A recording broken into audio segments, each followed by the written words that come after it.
Assalamualaikum warahmatullahi wabarakatuh. Alhamdulillahirabbil alamin. Alhamdulillahilladzi hadana li hadza wa ma kunna linahtadiya laula an hadanallah. Asyhadu an la ilaha illallah wahdahu la syarikalah wa asyhadu anna Muhammadan abduhu wa rasuluh la nabiyya ba'da. Allahumma shalli wa sallim ala nabiyyina Muhammadin wa ala alihi washabihi ajma'in, amma ba'du. Pemirsa sekalian yang dirahmati oleh Allah Subhanahu wa taala, para pecinta kajian Masjid Islamic Center Universitas Ahmad Dahlan dimanapun berada. Tema kita kali ini sungguh menarik sekali, yaitu tentang adab ketika bersengketa. Siapa di antara kita yang tidak pernah punya masalah? Itu pertanyaannya, ya. Tentunya yang namanya manusia, makhluk sosial, mesti pernah memiliki masalah, baik dengan dirinya maupun juga dengan orang lain. Nah, oleh karena itu penting sekali bagi kita sebagai seorang muslim mengetahui seperti apa sih sebenarnya adab ketika bersengketa itu. Kita coba melihat hadis yang diriwayatkan oleh Imam Muslim dan Imam Bukhari dalam hadis Arba'in, hadis ke-33. Ani Ibnu Abbas radhiyallahu anhuma anna Rasulullah sallallahu alaihi wasallam qala law yu'tan nasu bida'wahu ladda'a rijalun amwala qaumi wa dima'ahum walakin bayyinatu 'alal mudda'i wal yamin 'ala man ankara. Hadis ini diriwayatkan oleh Ibnu Abbas radhiyallahu an. Dia berkata bahwa Rasulullah sallallahu alaihi wasallam bersabda, seandainya setiap manusia itu dipenuhi semua tuntutannya, niscaya orang-orang akan menuntut harta dan darah suatu kaum. Namun penuntut wajib datangkan bukti, dan yang mengingkari dituntut bersumpah. Para pemirsa sekalian yang dirahmati oleh Allah Subhanahu wa taala, ini menjadi menarik. Seandainya semua tuntutan orang yang bermasalah itu, ya, semuanya diterima semua, dan begitu bebas mereka menuntut apapun, maka yang akan terjadi semua orang akan menuntut terkait dengan masalah harta dan juga darah. Harta dimaksudnya adalah haknya terhadap harta yang dimiliki, darah artinya jiwa orang-orang yang terbunuh. Namun di sini Rasulullah Shallallahu Alaihi Wasallam memberikan batasan. Ketika seseorang itu ingin menuntut, maka baginya wajib menunjukkan bukti. Dan orang yang mengingkari tuntutan itu wajib memberikan sumpah kalau dia tidak melakukan hal tersebut. Nah, di sini begitu indahnya Islam sebagai agama yang memberikan sebuah bukti keadilan. Saya akan mencoba mengisahkan sebuah kisah ketika Ali bin Abi Thalib di sebuah kasus, dia memiliki baju perang. Tetapi baju perang itu entah bagaimana kejadiannya dimiliki oleh orang Yahudi. Dan kita wajar ya mengetahui kalau itu baju milik kita. Pemirsa sekalian, jangankan baju, sendal saja nih ya, sendal.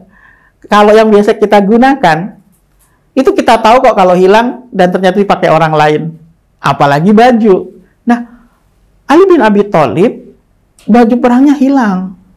Dan dia tahu baju itu dipakai oleh orang ya Yahudi. Maka Ali bin Abi Thalib menyampaikan itu ke pengadilan. Awalnya disampaikan kepada orang tersebut bahwa ini baju saya, dari mana kamu dapat? Orang tersebut mengatakan, ini aku beli. Nah, karena Ali bin Abi Thalib tidak bisa menerima itu, karena dia merasa tidak menjual baju itu. Akhirnya permasalahan ini disampaikanlah ke hakim. Ya, dilaporkan bahwa ini baju saya. Dan orang Yahudi tersebut, ini bukan bajumu, ini milikku. Aku bersumpah bahwa baju ini milikku. Sedangkan Ali bin Abi Thalib tidak punya bukti kalau itu baju dia. Ya, karena mungkin zaman dulu belum ada kwitansi, pemirsa sekalian, ya. Belum ada kwitansi. Nah, apa yang diputuskan oleh hakim saat itu? Karena Ali bin Abi Thalib tidak punya bukti sebagai penuntut, maka yang dimenangkan adalah orang Yahudi. Nah, disinilah terbukti bagaimana keadilan Islam, sehingga melihat ketika sang hakim memutuskan baju itu adalah milik orang Yahudi tersebut, maka orang Yahudi itu sadar betapa Islam itu memiliki kaidah keadilan, adab dalam sengketa yang luar biasa. Walaupun seseorang itu mengetahui itu milik dia, tetapi bukti tidak bisa ditunjukkan, orang itu tidak bisa dimenangkan. Itu adalah keadilan. Maka para pemirsa sekalian, ini menarik sekali. Kita bisa memperjelas kembali dengan apa yang dikatakan Ibnu Munzir. Dia mengatakan apa? Ajma'a ahlul ilmi ala annal bayyinata 'alal mudda'i wal yaminu 'ala mudda'i alaihi. Para ulama itu sudah sepakat bahwa orang yang menuduh diperintahkan mendatangkan bukti, sedangkan yang dituduh cukup bersumpah. Ya, sebagaimana dikatakan dalam kitab Jami' Ulum wa Hikam. Jadi kalau kita punya masalah nih, kita punya sengketa dengan orang, baik itu berkaitan dengan benda, baik itu berkaitan dengan, kalau sekarang zamannya IT, status sosial media, berkaitan dengan video, ya, apalagi kalau berkaitan dengan benda yang nyata. Maka kalau kita ingin menuntut seseorang, maka kita harus kumpulkan bukti terlebih dahulu. Tidak bisa kita berbicara tanpa bukti. Maka kalau berbicara tanpa bukti, itu namanya fitnah. Al-fitnatu asyaddu minal qatl. Bahwa fitnah itu lebih kejam daripada pembunuhan. Nah, ketika itu menjadi sebuah bukti yang nyata, lalu ada orang yang dituntut, dia mengaku tidak melakukannya, maka cukup dengan sumpah. Nah, di sini menarik sekali. Ketika sumpah itu sudah diberikan, ya, dan bukti kita ternyata tidak cukup, maka hakim tidak bisa menerima. Oleh karena itu, hati-hati para pemirsa sekalian. Ada 4 hal yang harus diperhatikan ketika bersengketa. Tidak asal hanya bicara. Yang pertama, dakwahum, tuntutan. Tuntutannya apa? Kalau Ali tadi menuntut, itu baju perang saya. Kemudian Pak, bayinah, hujjah, dalil atau bukti. Ada nggak buktinya? Ali bin Abi Thalib nggak punya bukti, kwitansi, saksi, dan lain sebagainya. Kemudian mudda'i, apa itu? Klaim bahwa dia itu benar, harus datangkan. Ya. Kemudian mudda' alaihi, yang dituduh, disuruh mengingkari dengan sumpah. Jadi ketika ada sengketa, ya, seperti kasus Ali tadi, maka tidak boleh hanya asal menuntut, buktinya apa. Nah, ketika kita lihat sekarang ini banyak sekali kasus-kasus, ya, yang sebenarnya kelihatan tampaknya itu sederhana, haters lah ya, kita lihat pemirsa sekalian. Kita bagaimana lihat haters itu berbicara, ngomong begini, begitu. Silakan saja kalau punya bukti. Iya, tapi hati-hati. Kalau itu tidak terbukti, maka bisa dituntut balik. Di sini kita diajarkan keprofesionalan ketika menghadapi masalah. Bisa diterapkan dalam keluarga, bisa diterapkan dalam lingkungan apapun. Di dalam keluarga, apabila seorang suami menuduh pasangannya melakukan perselingkuhan, perzinahan, tidak boleh asal menuduh. Tunjukkan bukti. Buktinya apa? Ya. Nah, ketika sang pasangan dituduh, maka dia bersumpah, saya tidak melakukan perselingkuhan, dan lain sebagainya. Maka itu bisa menjadikan bahan untuk dibicarakan. Buktinya ada, kamu bersumpah tidak, ternyata di video tersebut, atau di surat tersebut, chattingan tersebut, ternyata punya kamu.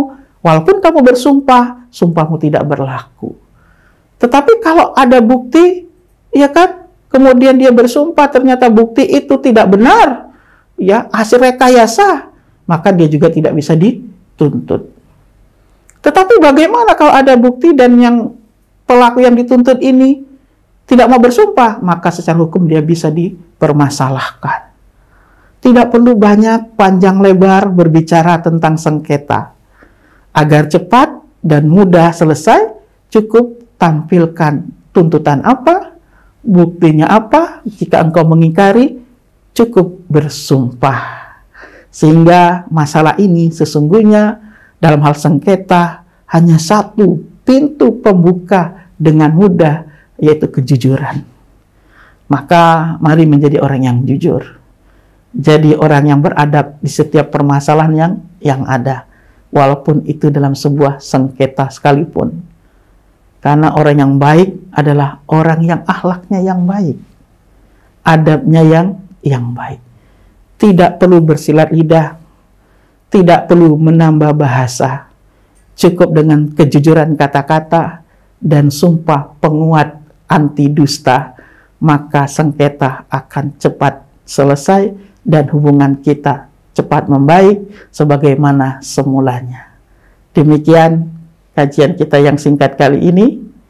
Setiap masalah ada jalan keluar, hanya kita mau mudah atau susah, itu terletak pada pilihan Anda.